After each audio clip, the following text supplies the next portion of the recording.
अस्सलाम वालेकुम। मेरा नाम माहिदा अशरफ है। मैं क्लिनिकल साइकोलॉजिस्ट हूँ और साइकिक काउंसलिंग क्लिनिक के साथ काम कर रही हूँ। अभी ओवर थिंकिंग के बारे में हमने ये जाना कि ओवर थिंकिंग किसे कहते हैं, जो पिछली वीडियो में हमने अभी बात की है। तो अगर आपने वो वीडियो नहीं देखी तो आप वो डिटेल से देख सकते हैं, तो आपको समझ में आ जाएगी कि ओवर थिंकिंग के बारे में मैंने आपको क्या बताया है कि ओवर थिंकिंग एक्चुअली साइकोलॉजिकल वे में किसको कहते हैं।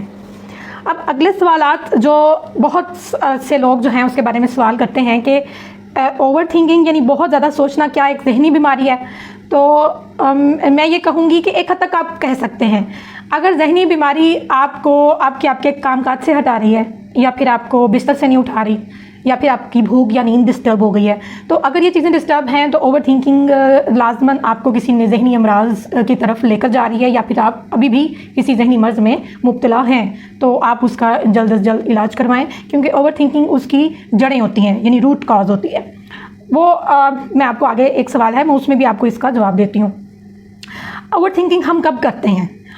ओवर थिंकिंग हम सोते हुए, जब हम आधी नींद में होते हैं, जब हम अभी मुकम्मल नहीं सोए होते हैं, तब हम करते हैं, सबसे ज़्यादा तब करते हैं। ओवर थिंकिंग हम खाना खाते हुए करते हैं। ओवर थिंकिंग हम गाड़ी ड्राइव करते हुए करते हैं। ओवर थिंकिंग हम बाहर दोस्तों में बैठे हुए करते हैं। ओवर थिंकिंग हम चलते फिरते करते हैं। ओवर थिंकिंग हम कोई भी एक्टिविटी हो, पढ़ाई हो, यहाँ तक कि ओवर थिंकिंग जब ज़्यादा ओवरलोडेड हो जाती है तो पढ़ा नहीं जाता, फोकस नहीं किया जाता, जॉब नहीं की जाती, खाना नहीं खाया जाता, फिर नींद नहीं आती, फिर आपको पता चलता है कि मैं ओवर थिंकिंग कर रहा हूँ। तो ओवर थिंकिंग की स्टेजेस होती हैं। अगर आप पहली स्टेज को अपनी हैबिचुअल में जाने देते हो तो फिर ये अगली स्टेज पे चली जाती है। अगर आप पहले से इसको कंट्रोल कर लेते हो तो फिर वो नौबत नहीं आती कि आप खाना नहीं खा पा रहे, आपकी नींद डिस्टर्ब हो गई है, या फिर आप क्योंकि ये हर वक्त की परेशानी का सबब बन जाती है। फिर नेगेटिव थॉट जो होती है वो हमेशा आपको ज़िंदगी में पीछे धकेलती है, चाहे वो कैसी भी हो, चाहे वो हकीकत ही क्यों ना हो।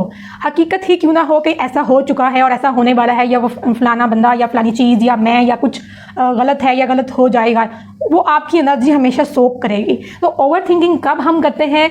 हम तकरीबन जब ओवर थिंकिंग के हैबिचुअल हो जाते हैं तो फिर ओवर थिंकिंग हम हर वक्त करते हैं। हाँ, कब नहीं करते?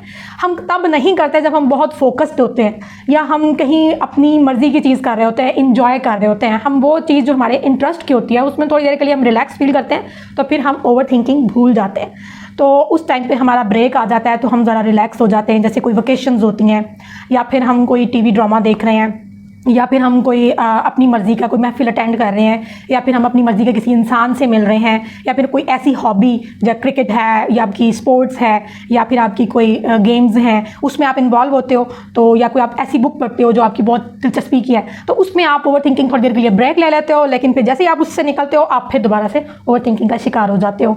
तो अभी और बहुत से सवालात हैं, वो ये हैं कि इसकी इलामात क्या हैं, और जो है वो किस चीज़ की इलामत है, ओवर थिंकिंग किस चीज़ की इलामत है। तो ये हम जो है ना वो अगली वीडियो में डिस्कस करते हैं।